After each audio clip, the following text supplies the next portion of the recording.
2019 నుంచి సైలెంటనా 2019 నుంచి 2023 వరకు మేము వాళ్ళ ఇంట్లో పని పోతుంటే ఆయన చాలా ఇబ్బంది పెట్టేవాడు. ఊక సెక్స్ వీడియోస్ చూపించి లైంగికంగా నన్ను చాలా ఇబ్బంది పెట్టేవాడు. అందుకు నేను ఇంకొక రోజు వీడియో తీసుకొని మా ఇంట్లో వాళ్ళకి చూపించి చెప్పినాం. అందుకే మేము కేసు పెట్టి నాకు న్యాయం కావాలి అనుకుని ఇక్కడికి వచ్చినాం. పోక్సో యాక్ట్ రేపు కేసు 2 టౌన్లో కేసు రిజిస్టర్.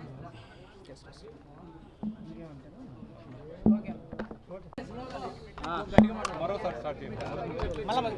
ఎప్పటి నుంచి చెప్పు.